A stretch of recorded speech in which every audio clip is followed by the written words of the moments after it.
Hai semuanya, kembali lagi di channel Portal Edukasi. Pada kesempatan kali ini, kita akan membahas rangkuman materi PAI kelas 7 bab 9, yaitu tentang rukhsah, kemudahan dari Allah Subhanahu wa taala dalam beribadah kepadanya. Materi ini sudah kurikulum merdeka ya. Mari kita mulai dengan pengertian rukhsah. Rukhsah secara bahasa memiliki arti keringanan atau kelonggaran. Sedangkan secara istilah, rukhsah adalah perubahan hukum dari hukum asalnya karena sebab tertentu dengan tujuan untuk memberikan kemudahan dan keringanan. Hukum rukhsah adalah al-ibahah atau diperbolehkan karena kebutuhan atau keterpaksaan. Hukum tersebut sesuai dengan firman Allah Subhanahu wa taala dalam Quran surat Al-Baqarah ayat 286 berikut ini, yang artinya Allah tidak membebani seseorang melainkan sesuai dengan kesanggupannya. Dia mendapat pahala dari kebajikan yang dikerjakannya, dan dia mendapat siksa dari kejahatan yang diperbuatnya. Quran surat Al-Baqarah ayat 286. Rukhsah sendiri itu dibagi menjadi dua. Ada rukhsah yang mengandung ihtisan atau kebaikan, dan juga rukhsah yang menggugurkan hukum azimah. Lalu beberapa alasan diperbolehkannya rukhsah adalah tujuan rukhsah bukan untuk berlaku zalim, dosa, atau meringan-ringankan sesuatu hukum yang sudah ringan. Orang yang sedang dalam perjalanan atau musafir diberikan keringanan sesuai dengan jarak dan kondisi yang ditentukan. Rukhsah bagi orang jika tidak mampu menjalankannya, seperti puasa di bulan Ramadan, dikarenakan musafir atau sakit. Serta rukhsah bertujuan pula untuk menghilangkan kesulitan dan menghendaki keringanan sampai menemukan kelapangan sesudahnya. Selanjutnya, kita bahas rukhsah dalam salat. Terkait dengan salat, terdapat beberapa aturan yang mempermudahkan pelaksanaan salat. Yang pertama adalah mengqashar salat. Itu terdapat dalam Quran surat An-Nisa ayat 101 berikut ini, yang artinya, dan apabila kamu berpergian di muka bumi, maka tidaklah mengapa kamu mengqashar sembahyangmu, jika kamu takut diserang oleh orang-orang kafir.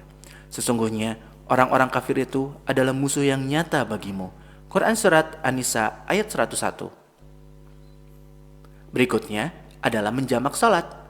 Terdapat dalam hadis Rasulullah SAW riwayat Muslim berikut ini, yang artinya dari Anas, apabila Nabi Muhammad SAW akan menjamak dua salat dalam perjalanan, beliau mengakhirkan salat zuhur hingga awal waktu asar. Kemudian beliau menjamak antara keduanya. Hadis riwayat Muslim. Selanjutnya, rukhsah dalam puasa. Dalam puasa wajib, yaitu di bulan Ramadan, Allah Subhanahu wa taala memberikan keringanan dengan beberapa ketentuan berikut ini, yaitu orang yang sakit apabila berpuasa penyakitnya akan bertambah parah, kemudian wajib diganti dengan membayar fidyah, atau orang yang sedang dalam berpergian, yaitu musafir, serta wanita haid atau nifas, wanita hamil atau menyusui, dan juga orang tua renta yang tidak mampu menjalankan ibadah puasa. Selanjutnya, rukhsah dalam zakat. Dalam zakat ada juga beberapa kemudahan, antara lain zakat fitrah dapat dibayar dengan uang, pembayaran zakat dilakukan oleh pemilik zakat, pembayaran zakat fitrah bertujuan untuk membahagiakan fakir miskin pada saat hari raya. Selanjutnya, rukhsah dalam ibadah haji.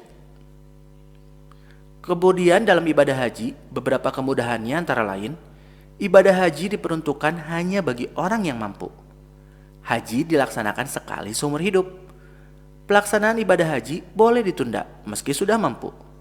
Cara melaksanakan ibadah haji boleh memilih, baik itu tamattu, qiran, ataupun ifrad. Pelaksanaan ibadah haji boleh dikerjakan orang lain atau dikenal dengan istilah badal haji. Pembayaran dam boleh digantikan dengan puasa, tidak bermalam di Mina, serta ibadah lain yang berpahala setara dengan melaksanakan ibadah haji. Nah, tadi ada beberapa istilah ya. Seperti ifrad itu adalah haji dikerjakan terlebih dahulu, kemudian baru umroh. Kemudian ada tamattu, yaitu umroh dikerjakan terlebih dahulu, baru kemudian haji. Dan ada qiran, yaitu haji dan umroh dilaksanakan secara bersamaan. Yang terakhir, hikmah rukhsah.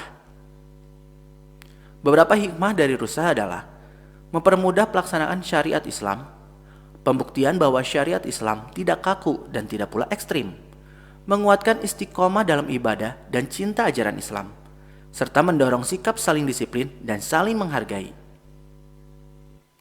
Nah ya, mungkin cukup sekian. Terima kasih telah menyimak video pembelajaran hingga selesai. Semoga bermanfaat kita semua. Jangan lupa like, comment, and subscribe.